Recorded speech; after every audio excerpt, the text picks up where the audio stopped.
Alhamdulillah, alhamdulillahi ala ihsani wa syukru lahu ala taufiqihi wa amtinani wa asyhadu an la ilaha illallah wahdahu la syarika lahu ta'ziman li sya'ni wa asyhadu anna Muhammadan abduhu wa rasuluhu da'i ila ridwani wa sallallahu wa sallama alaihi wa ala alihi wa sahbihi wa ikhwani amma ba'd.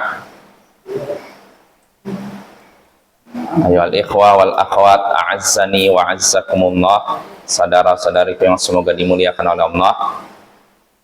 Kita bertemu kembali di malam Sabtu untuk mengkaji tafsir Al-Quran, yaitu tafsir Jalalain karya Imam Jalaluddin As-Suyuti dan Jalaluddin Al-Mahalli.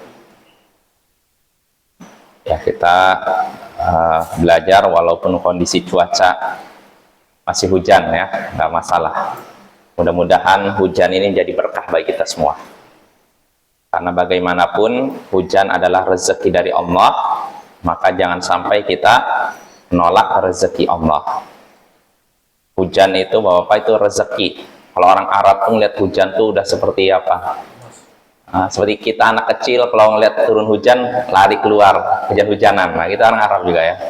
Hujan itu berharga, mahal, Bapak, ya. Maka kita syukuri nikmat tersebut.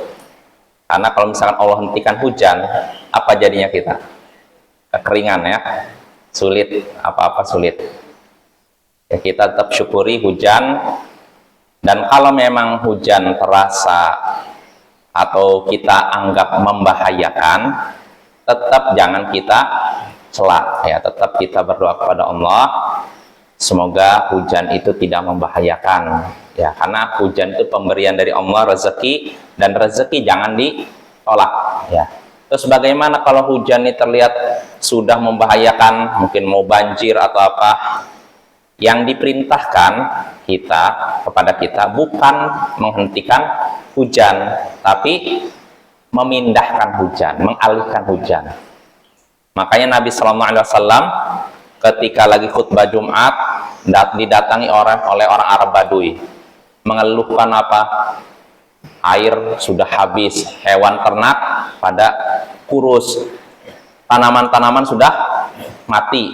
Gimana? Doalah kepada Allah, fad'ullaha yughithuna, berdoalah kepada Allah agar menurunkan hujan. Akhirnya Nabi pun angkat tangannya ke atas, berdoa, Allahumma aghithna, Allahumma aghithna, Allahumma aghithna. Ya Allah, turunkanlah kepada kami hujan. Ya Allah, turunkan kepada kami hujan. Ya Allah, turunkan kepada kami hujan. 3 kali. Maka setelah Nabi SAW berdoa demikian, langsung terlihat awan berkumpul, menghitam, lalu turun hujan. Dari sejak Jumat itu, karena sholat Jumat kan, sampai Jumat depan, selama seminggu. Nah, di Jumat depannya datang lagi orang Arab Badui.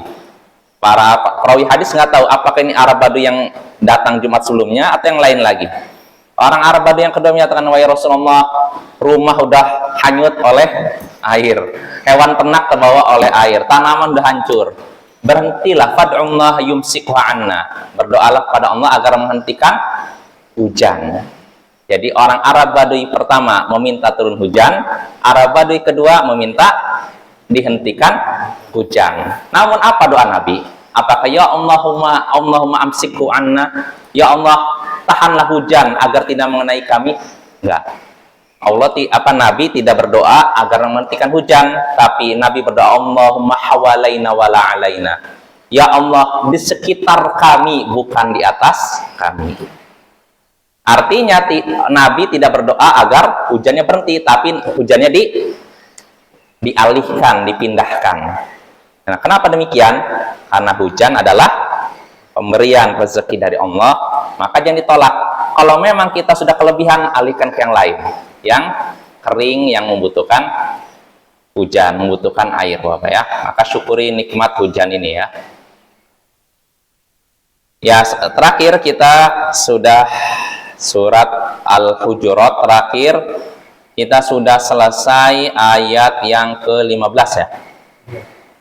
14 dan 15 kemarin, ya. Ya, ayat ke-14 dan ke-15 kemarin Bapak menyinggung tentang Allah menyebutkan tentang orang-orang Arab Badui yang berkata kami telah beriman. Maka Allah menyuruh Rasulnya untuk berkata kepada mereka, lam tu'minu, kalian belum beriman. Akan tetapi katakanlah kami sudah berislam. Bukan beriman, tapi berislam. Maksudnya apa? Iman itu artinya, di sini artinya ketundukan batin. Kalau Islam cuma ketundukan lahir anggota badan. Karena apa? Kenapa Allah nyuruh mereka untuk berkata berislam, tunduk secara lahir bukan tunduk secara batin? Walamma yadkhulil imanu fi qulubikum. Karena iman belum masuk ke hati kalian. Artinya orang-orang Arab Badui ketika itu mereka masuk Islam, Islamnya cuma di sini saja. Cuma di anggota badan mereka saja. Mereka terlihat ikut perang, ikut apa gitu aja. Imannya belum ada di hati mereka. Karena mereka masuk Islamnya bukan karena meyakini Islam benar, tapi karena faktor apa? Ekonomi dan semacamnya. Nah, di sini Allah katakan kalian jangan berkata beriman, tapi katakan kami berislam. Artinya kami baru tunduk secara lahir, belum tunduk secara batin. Kenapa? Karena iman belum masuk ke dalam hati kalian. Iman belum masuk ke dalam hati kalian. Di sini Allah menggunakan kata walamma, Bapak. Bukan lam. Kalau lam artinya misalkan gini. Kita berbicara bahasa Arab nih. Misalkan kita bertanya kepada seorang, apakah anakmu sudah makan? Misalkan hal akala waladuk, tinggal bahasa Arab ya. Apakah anakmu sudah makan? Nah, jawabannya kalau misalkan kita nanyanya gini, apakah anakmu kemarin sudah makan? Misalkan apa? Rendang gitu. Hal akala waladuk rendang, dengan rendang. Dijawab misalkan kemarin nggak makan, tapi sekarang sudah makan. Jawabannya lam yakul. Dia kemarin belum makan rendang, tapi sekarang sudah makan rendang. Nah, tapi kalau jawabannya lamma yakul, dia belum makan rendang. Artinya dari kemarin sampai sekarang belum makan rendang. Nah ini Bapak. Di sini Allah menggunakan kata walamma, bukan walam. Belum, iman belum masuk ke dalam hati kalian. Artinya sampai ayat ini turun, iman belum masuk ke dalam hati orang-orang Arab Badui. Nah ini ya, imannya cuma di lisan mereka saja. Mereka menyatakan, oh ya kami udah syahadat. Mereka juga menjalankan syariat sholat, tapi dalam hati mereka masih belum yakin tentang kebenaran Islam. Makanya Allah katakan, ketika mereka berkata kami telah beriman, Allah katakan, Allah nyuruh Rasulnya untuk berkata kepada mereka, lam tu'minu, kalian belum beriman. Kenapa? Walakin qulu aslamna, tapi katakanlah kami telah berislam. Artinya tunduk secara lahir. Iman dan Islam kalau disebutkan secara bersamaan maknanya beda. Iman artinya ketundukan secara batin, Islam ketundukan secara lahir. Nah, kenapa mereka baru Islam tunduk secara lahir? Walamma yadkhulil imanu fi qulubikum. Karena iman belum masuk ke dalam hati kalian sampai saat ini. Sampai ayat ini diturunkan. Nah, lalu Allah katakan wa in tuti'ullaha wa rasulahu la yalitkum min a'malikum syai'a. Tapi di sini Allah tidak menutup pintu tobat. Artinya apa? Walaupun mereka belum masuk iman, iman belum masuk ke dalam hati mereka sampai ayat ini diturunkan, Allah tidak menutup pintu mereka untuk masuk Islam. Artinya bukan berarti mereka udah kalian nggak akan mungkin beriman, enggak. Makanya Allah di sini memberikan janji kepada mereka, kalau kalian menaati Allah dan Rasulnya, maka Dia tidak akan mengurangi sedikit pun amalan kalian. Artinya pahala amalan kalian tidak akan dikurangi. Nah di sini Bapak ya. Jadi tetap Allah membuka pintu taubat bagi mereka. Makanya Allah lanjutkan lagi, innallaha ghafurur rahim. Sesungguhnya Allah Maha Pengampun lagi Maha Penyayang. Lihat tuh. Jadi Bapak jangan kita tutup pintu hidayah dari siapapun. Ya, orang bisa jadi masuk Islam pertama niatnya karena harta, tunjangan, atau karena wanita. Jangan bilang, oh kamu masuk Islam main-main berarti udah, nggak usah. Wah, jangan begitu. Kita terima sambil kita arahkan, kita ajari. Ya. Seperti Allah di sini. Allah tidak menutup pintu hidayah dari mereka. Artinya mereka masih dibuka peluang untuk apa? Sadar dan bertobat. Ya. Lalu Allah katakan, innamal mu'minuna alladzina amanu billahi wa rasulih thumma lam yartabu wa jahadu bi amwalihim wa anfusihim fi sabilillah. Sesungguhnya orang-orang beriman hanyalah mereka yang beriman kepada Allah dan Rasulnya lalu tidak ragu dan berjihad dengan harta dan jiwa mereka di jalan Allah. Ulaika humus shadiqun. Mereka itulah orang yang benar, orang yang jujur. Nah, artinya di sini Bapak, Allah ingin membantah orang-orang Arab Badui tadi. Mereka merasa diri mereka orang yang beriman yang sesungguhnya. Maka Allah bantah, enggak. Orang beriman yang sesungguhnya adalah mereka yang yakin kepada Allah dan Rasulnya, lalu tidak ragu. Ragu, benar enggak ya? Islam itu benar. Kok kalau benar, kenapa kalah sama orang musyrik? Nah, ini berarti ragu kan? Nah, orang mukmin enggak seperti itu. Sedangkan orang Arab Badui, sebagian mereka begitu. Sebagian mereka ada yang munafik. Artinya apa? Mereka menyimpan keraguan. Terutama ketika kaum muslimin kalah di perang Uhud. Banyak korban. Nah, ketika itu mereka ragu. Benar nggak ini Islam benar atau tidak? Kalau benar, nggak mungkin kalah sama orang Quraisy. Nah, ini ya. Makanya Allah tekankan di sini. Orang beriman yang sungguhnya, yaitu yang mereka yang yakin kepada Allah dan Rasulnya, lalu tidak ragu dan berjihad di jalan Allah, baik dengan harta maupun jiwa mereka. Artinya keimanan mereka dibuktikan dengan jihad. Ya, makanya kata Imam Al-Mahalli di sini, Bapak, Ibu-ibu, kata Imam Al-Mahalli di sini, fa bi jihadihim yadhharu sidqu imanihim. Dengan jihad yang mereka lakukan, tampaklah kejujuran iman mereka. Artinya iman itu harus dibuktikan dengan apa? Tindak tanduk, nggak cukup pengakuan lisan gitu loh. Lalu Allah katakan ulaika humus shadiqun. Mereka itulah orang-orang yang benar. Benar apanya? Iman mereka, orang yang jujur keimanan mereka. Kata Imam Al-Mahalli, la man qalu amanna wa lam yujad minhum ghairul Islam. Yang jujur, orang yang imannya benar, jujur keimanan mereka, yaitu orang yang yakin kepada Allah dan Rasulnya, tidak ragu, lalu berjihad, mengorbankan harta dan jiwa mereka jalan Allah. Inilah orang beriman yang sesungguhnya, yang jujur. Bukan orang yang berkata, kami beriman, padahal pada diri mereka cuma Islam. Itu ketundukan lahir doang, lahir saja. Tapi tidak ada ketundukan secara batin. Nah, ini Bapak ya. Ini ayat yang kita bahas pada pertemuan sebelumnya ya.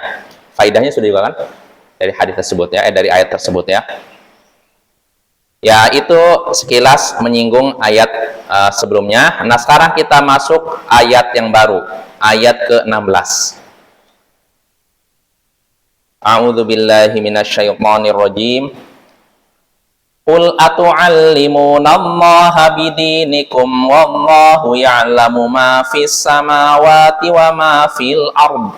Wallahu bikulli syai'in alim. Yamunnuna 'alaika an aslamu. Qul la tamunnu 'alayya islamakum. Balillahu yamunnu 'alaikum an hadakum lil imani in kuntum shadiqin. Innallaha ya'lamu ghaibas samawati wal ard. Wallahu basirun bima ta'malun. Qul atu'allimunallaha bidinikum. Katakanlah, apakah kalian ingin mengajari Allah tentang agama kalian? Wallahu ya'lamu ma fis samawati wa ma fil ard. Padahal Allah mengetahui apa yang ada di langit dan apa yang ada di bumi. Wallahu bikulli syai'in alim. Dan Allah Maha mengetahui segala sesuatu. Yamunnuna 'alaikan an aslamu. Mereka merasa berjasa kepadamu karena mereka telah masuk Islam. Qul la tamunnu alayya islamakum. Katakanlah wahai Rasul, jangan kalian merasa berjasa kepadaku karena keislaman kalian. Balillahu yamunnu alaikum an hadakum lil imani in kuntum shadiqin.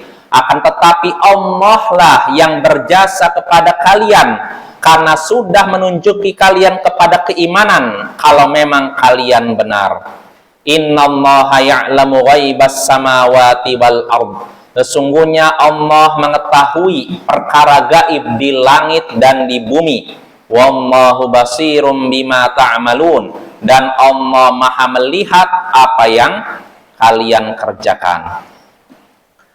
Jadi terjemahannya seluruhnya, katakanlah wahai Rasul, apakah kalian ingin mengajari Allah tentang agama kalian?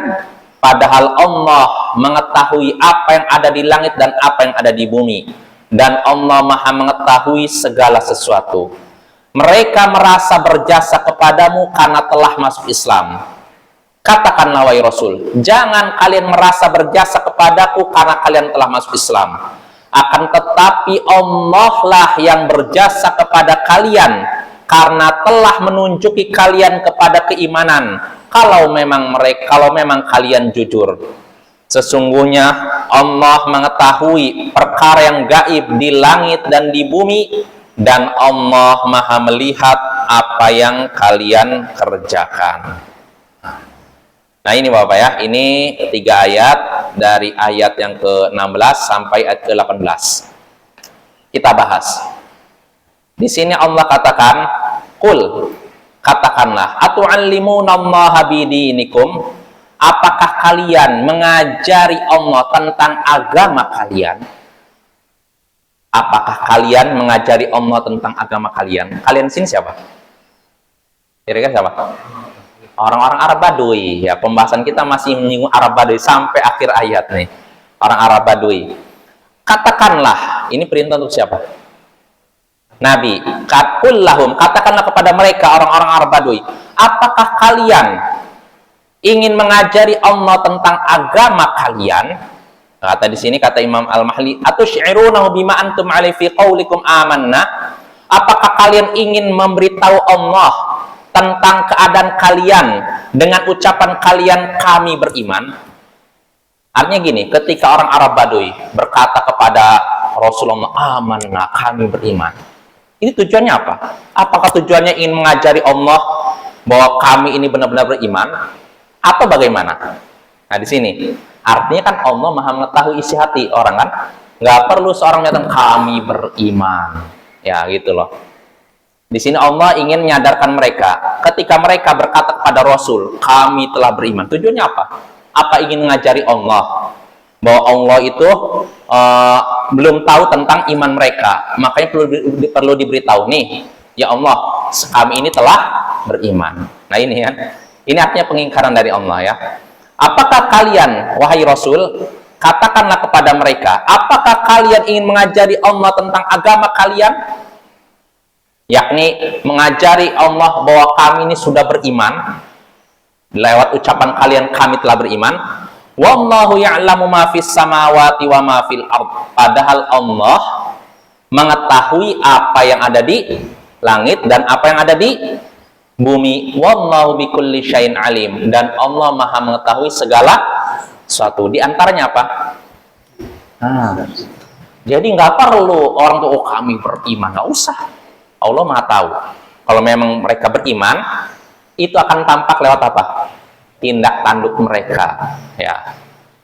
Perbuatan mereka, amalan mereka. Nggak perlu keluar-keluar, oh kami beriman. Ya. Tapi nggak nampak tindak tanduknya dalam tindak tanduk yang membuktikan dia beriman dalam kehidupan sehari-hari. Nah, itu nggak bermanfaat. Yang kita butuhkan perbuatan nyata, bukan pengakuan, Bapak ya. Ini sesuatu yang harus kita kita pegang erat-erat, Bapak ya. Kita tidak membutuhkan ucapan manis. Yang kita butuhkan apa? Pembuktian, bukan pengakuan. Karena kalau masalah pengakuan, semua orang bisa ngaku, ya nggak? Oh, saya ini ahlus sunnah wal jamaah. Ngakunya aja. Gimana prakteknya dalam kehidupan sehari-hari? Seperti apa? Benar perbuatan kamu sesuai dengan sunnah? Benar perbuatan kamu sesuai dengan Al-Quran dan hadis? Nah, ini. Jadi nggak bisa cuma ngaku, oh saya ini salafi. Benar nggak? Kalau ngaku semua orang bisa, oh saya salafi. Semua orang bisa ngaku salafi. Tapi yang jadi patokan pembuktian benar atau tidak, Bapak ya. Karena kalau sekedar ngaku semua orang bisa ngaku, Bapak ya. Maka ini yang perlu kita pegang ya. Jangan cuma kita dengar ucapan manis orang udah oh ini begini. Pembuktian itulah yang menentukan, Bapak ya. Makanya ada ucapan dari Umar, jangan kalian kagum dengan kefasihan seseorang sampai kalian tengok apa tindak tanduknya seperti apa. Jadi tindak tanduk inilah yang menentukan seorang benar atau tidak. Kalau pengakuan semua orang bisa ngaku, Bapak ya. Perbuatan itu harus lebih kita lihat dibandingkan omongan. Karena namanya omongan, semua orang misalnya, oh jangan suka mencela begini, ternyata dalam prakteknya mencela. Ya enggak? Maka kita harus perhatikan perbuatan. Bapak ada sedikit faidah tentang istilah ini. Kaidah artinya apa? Perbuatan harus lebih kita perhatikan daripada pengakuan. Kisah ini terjadi pada Syekh Muqbil bin Hadi Al-Wadi'i. Kisahnya panjang sebenarnya. Syekh Muqbil ini, beliau kan pernah belajar di Arab Saudi ya. Terus beliau ketika itu difitnah ngikut kelompok Juhaiman. Juhaiman itu kelompok yang membajak Masjidil Haram. Dan mereka ngangkat imam mereka sebagai Imam Mahdi. Kan pernah kita bahas kan? Nah, Syekh Muqbil dianggap ikut itu. Sehingga akhirnya beliau dideportasi ketika itu. Nah, akibat itu, sejak peristiwa tersebut, beliau hampir 10 tahun lebih nggak bisa masuk Arab Saudi. Nah, sampai akhirnya Syekh Muqbil karena ngerasa mungkin terzalimi, beliau mengucapkan kata-kata yang keras kepada kerajaan Arab Saudi ketika itu. Kepada pemerintah Raja Arab Saudi ketika itu. Waktu itu Raja Fahd atau siapa? Kalau nggak salah Raja Fahd ya. Jadi beliau ngerasa terzalimi karena 10 tahun lebih nggak bisa masuk tanah suci, nggak bisa umroh, nggak bisa haji, gara-gara kasus itu. Nah, berlalulah waktu sampai akhirnya Allah takdirkan beliau sakit keras, sehingga harus dibawa keluar negeri, yaitu. Nah, namun Allah takdirkan ketika itu didengar oh di Amerika katanya ada obatan, cuman beliau berharap jangan sampai ke negeri kafir. Ini kan negara muslim. Ternyata Allah takdirkan beliau diizinkan masuk ke Arab Saudi. Bayangkan Bapak. Ini pertama lobby dari Syekh Muhammad bin Shalih Al-Utsaimin. Beliau datang kepada raja untuk jelasan ini ada ulama kita di Yaman, dia sakit keras, bagaimana kalau ini aja. Setelah di lobby-lobby, dia udah diizinkan. Akhirnya beliau masuk ke tanah suci dalam keadaan tidak ada hambatan. Bahkan ketika itu Pangeran Naif, ketika itu masih hidup, beliau sampai mendatangi Syekh Muqbil menawarkan, sampai disediakan satu hotel, maksudnya satu kamar untuk beliau selama di tanah suci ketika itu. Nih, kami sediakan, silakan Anda mau berobat kemana, mau ke sini kami siap nanggung.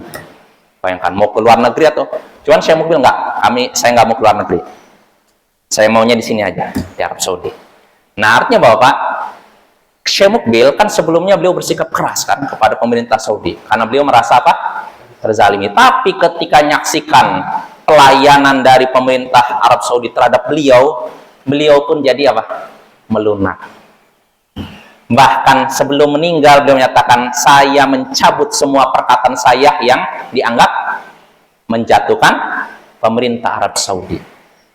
Saya mengucapkan ini bukan karena saya takut dengan siapapun. Nggak ada siapapun yang bisa membuat saya terpaksa. Artinya Syekh Muqbil ketika mengucapkan perkataan ini bukan dalam keadaan terpaksa. Nggak ada yang maksa beliau, nggak ada yang nekan beliau. Beliau apa adanya.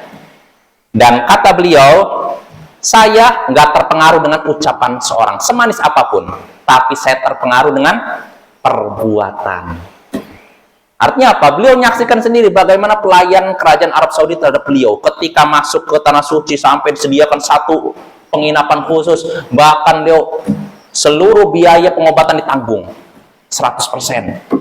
Nah, disitulah beliau akhirnya pun melunak. Beliau merasa sebagaimana mereka sudah lebih dahulu minta maaf, maka saya pun nggak mungkin apa mempertahankan gengsi gitu. Saya pun itu. Nah, ini Bapak ya, luar biasa nih. Artinya di sini kita ambil pelajaran. Syekh Mukbil berpendapat saya lebih terpengaruh oleh perbuatan daripada ucapan. Nah, ini yang perlu kita tiru. Ya, jadi jangan kita dengar ucapan manis orang udah, oh, masya Allah, gini ya. Biasanya ada orang-orang pintar bersilat lidahmu langsung percaya gitu aja. Enggak, sampai pembuktian dalam tindak tanduknya. Kalau perbuatannya bagus, nah ini baru kita ini kita nilai apa? Bagus. Tapi kalau sekedar ucapan bagus, perbuatannya rusak, jangan kita percaya. Nah ini Bapak ya, ini kaidah penting nih. Jadi yang jadi patokan tindak tanduknya, bukan pengakuannya Bapak ya. Nah itu sekilas tentang Syekh Mukbil ya. Akhirnya beliau di akhir hayatnya rujuk. Beliau menarik segala ucapan beliau yang menyerang kerajaan Arab Saudi ketika itu. Ya, karena beliau merasa waktu itu terzalimi Bapak ya. Dan tentunya mungkin itu karena ada fitnah, ada mungkin kesalahpahaman, kita juga nggak tahu ya kenapa bisa terjadi seperti itu. Yang jelas beliau sendiri sudah minta semua kitab beliau yang ada celaan terhadap pemerintah Arab Saudi diminta dihapus. Karena memang kitab-kitab sebelumnya ada, saya sendiri baca sendiri bukunya.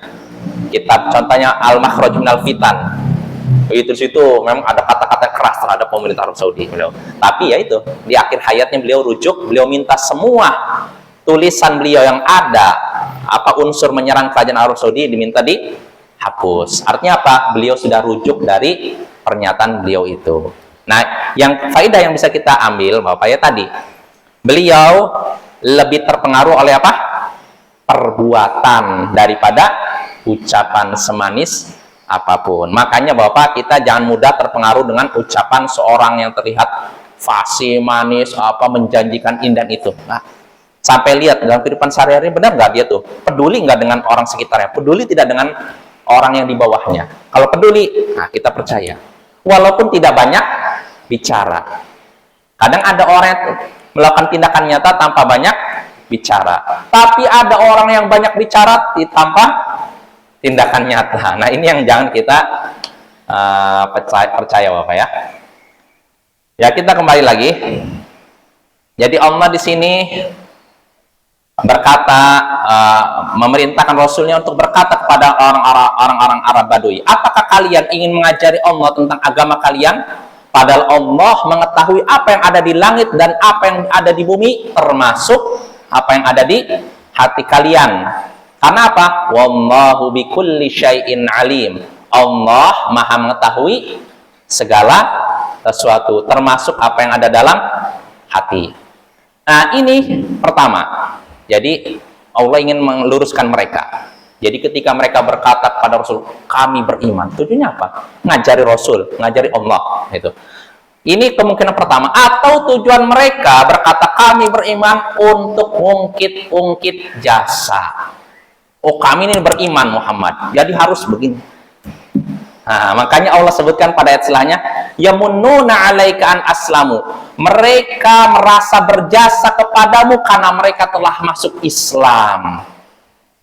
Jelas Bapak maksudnya?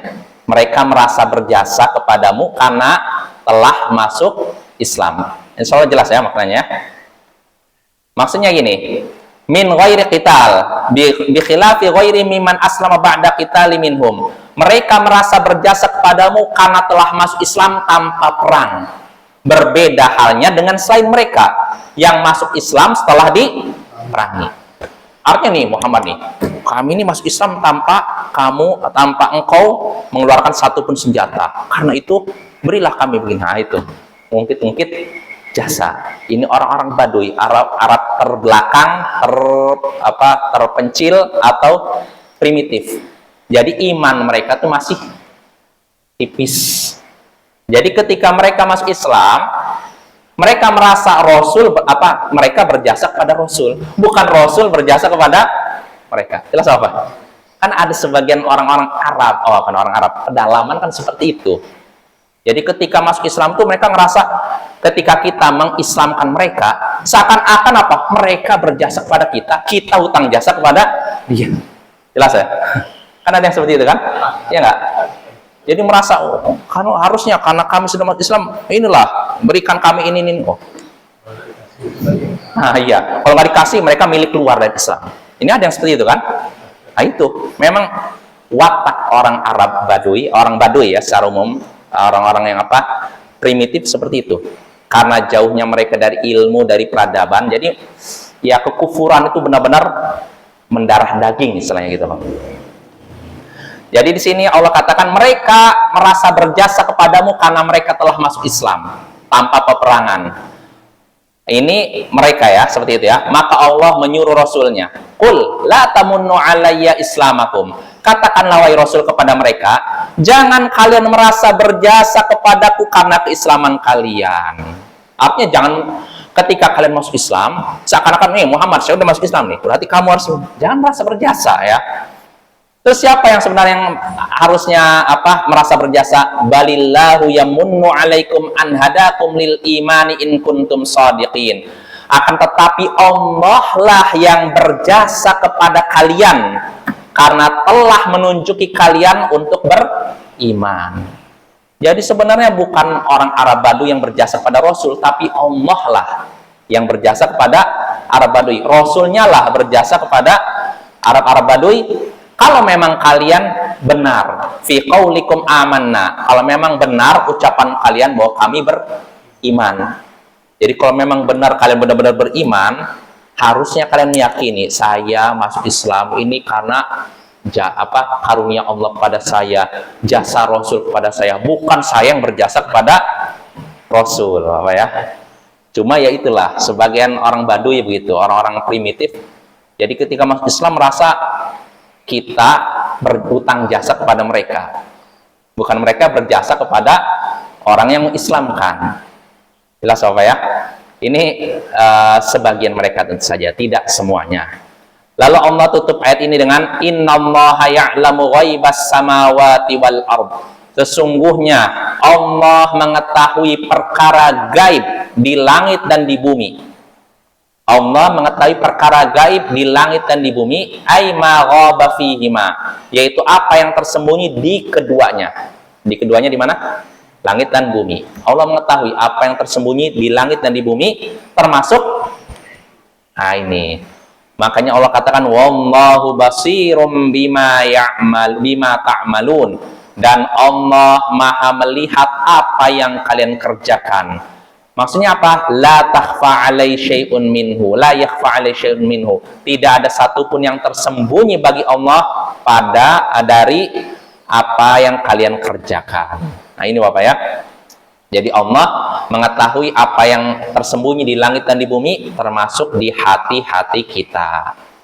Nah ini ayat ke-17, ke-18, dengan ini selesai. Nah, dari ayat ini kita bisa mengambil beberapa pelajaran. Ya, di antaranya pertama,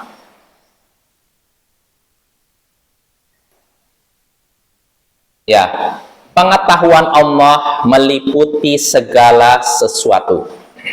Ya, sebagaimana Allah katakan pada ayat yang tadi, apakah kalian ingin mengajari Allah tentang agama kalian? Padahal Allah mengetahui apa yang ada di langit dan di bumi. Ini aja udah cukup kan? Tapi Allah kuatkan dengan dan Allah Maha mengetahui segala sesuatu. Ya, maka ini harus kita yakini bahwa Allah mengetahui segala sesuatu, baik yang ada di langit dan di bumi, baik yang sudah terjadi, sedang terjadi, dan akan terjadi ya. Ini keimanan kita kepada Allah. Siapa yang mengingkari demikian, maka tidak dianggap beriman, kafir. Ya, makanya para ulama menyatakan Qadariyah ekstrim zaman dahulu, mereka kafir. Karena mereka menyatakan Allah tidak mengetahui perbuatan hamba kecuali setelah terjadi. Jadi sebelum terjadi Allah tidak tahu katanya. Nah, ini Qadariyah seperti ini kafir, keluar dari Islam. Lalu faedah berikutnya yang bisa kita petik dari ayat tadi, terutama ayat ke-17, tercelaknya mengungkit-ungkit pemberian atau merasa berjasa kepada orang lain. Nah, contohnya tadi, yamunnuna 'alaika an aslamu. Mereka merasa berjasa kepadamu karena telah masuk Islam. Maka nggak boleh Bapak ya, kita merasa berjasa kepada saya. Memang kita bisa jadi punya jasa kepada orang lain punya jasa kepada kita, tapi nggak perlu disebutkan. Kalau disebutkan, hilang pahala kita. Udah banyak ngasih, udah banyak bantu, tapi diungkit-ungkit. Oh, ingat nggak? Saya dulu yang menyelamatkan kamu begini. Saya dulu, hilang pahalanya. Rugi Bapak ya. Nah, orang-orang Arab Badui gitu, karena jahilnya mereka, jauhnya mereka dari ilmu, mereka mengungkit-ungkit keislaman mereka di hadapan Rasul, merasa berjasa. Nah, yang seperti ini sikap yang tercela. Lalu faedah berikutnya yang terkait dengan ayat tersebut juga masih hubungannya dengan merasa berjasa, mengungkit-ungkit pemberian.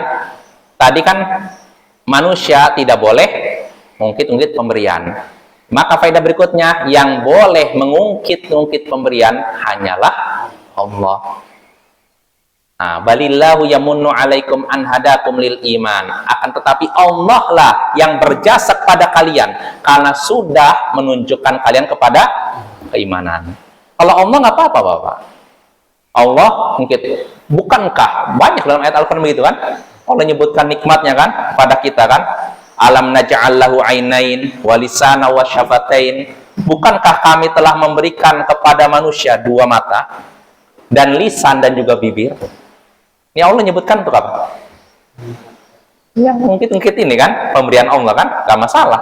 Karena Allah maha perkasa, maha kuasa. Tapi kalau kita, jangan. Gak boleh ngungkit-ngungkit jasa. Ngungkit-ngungkit pemberian itu tidak berpahala, bahkan menghilangkan pahala kita. Ya. Nah itu. Lalu faedah berikutnya yang bisa kita petik dari ayat ini juga,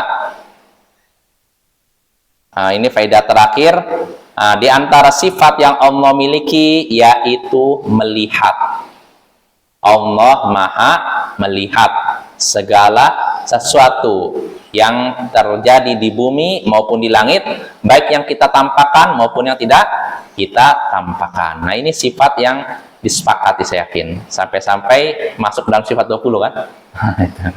Nah ini Bapak ya, loh mungkin apa ada orang yang nolak sifat ini? Ada nggak? Ada Ihsan nolak sifat melihat? Ada nggak orang ngaku Islam nolak sifat melihat? Nggak ada? Ada. Mu'tazilah nolak, Allah nggak bisa melihat. Begitu juga Jahmiyah juga menolak sifat melihat. Tentu saja itu penyimpangan ya. Itu penyimpangan parah terkait dengan sifat-sifat Allah. Nah, dengan ini kita selesai dari surat Al-Hujurat. Berarti pada pertemuan berikutnya kita masuk surat yang baru, yaitu surat Qaf. Ya, surat Qaf ini termasuk surat Makkiyah, surat yang diturunkan sebelum Nabi berhijrah. Ya, jumlah ayatnya ada berapa? Ada 45 ya. Dan surat Qaf ini termasuk surat yang ada keistimewaannya. Apa keistimewaannya? Nabi pernah di dalam khutbah Jumat membaca surat Qaf dengan sempurna. Inilah sunnah yang belum bisa saya praktekkan secara pribadi. Padahal sunnah Bapak ya. Ada seorang wanita sampai hafal surat Qaf karena seringnya Nabi membaca surat Qaf dalam khutbah Jumat. Bukan dalam sholatnya, bukan. Dalam khutbah Jumatnya. Ini dibacakan, makanya seorang wanita sampai hafal karena sering dengar itu. Jadi Nabi khutbah kan suaranya kan keluar dari masjid kan. Didengar dia hafal. Nah ini yang sebenarnya termasuk sunnah, cuma sunnah ini belum bisa dipraktekkan mudah. Iya, salah. Ya sebenarnya kalau orang Arab udah paham nggak betul dimakan. Iya, sama seperti ini Bapak. Khutbatul hajah, khutbah nikah itu kan yang innal hamdalillah nahmadu wa nasta'inu wa nastaghfiruh. Ini kan khutbah hajah. Dipakai ketika mau nikah itu kan. Saya dengar dari seorang ustadz yang pernah di Yaman, kalau di Yaman sendiri khutbah nikah cuman itu aja. Innal hamdalillah nahmadu wa nasta'inu yang sampai Fa inna asdaqal hadithi kitabullah, sesungguhnya sebaik-baik perkataan oleh kitab Allah, wa khairal hadi hadi Muhammadin, sebaik-baik petunjuk oleh petunjuk Muhammad, wa syarrul umuri muhdatsatuha, seburuk-buruk perkara-perkara yang diadakan oleh agama sampai akhir. Ini aja. Tidak dikasih syarah, tidak dikasih penjelasan. Makanya khutbah nikah itu singkat. Nah, ini yang di Yaman ya. Terus saya nanya, loh kok bisa kayak gitu? Iya, karena ya mungkin orang Yaman kan orang Arab. Dibacakan itu khutbah seperti itu mungkin nggak terasa menyentuh. Tapi kalau kita kan harus diapakan? Diterjemahkan. Terus kalau terjemahkan juga nggak cukup, harus dijelaskan. Nah, itu apa ya? Ya al-muhim, kita ya semampunya ya. Kalau memang kita bisa sesuai dengan sunnah Nabi 100%, 100%. Kalau nggak bisa minimal mendekati. Jangan sampai karena kita nggak sanggup kita tinggalkan 100% ya. Semampu kita ya. Ya mungkin itu saja. Insya Allah pada pertemuan berikutnya kita masuk surat baru yaitu surat Qaf. Subhanakallahumma bihamdik, asyhadu an la ilaha illa anta, astaghfiruka wa atubu ilaik. Assalamualaikum warahmatullahi wabarakatuh.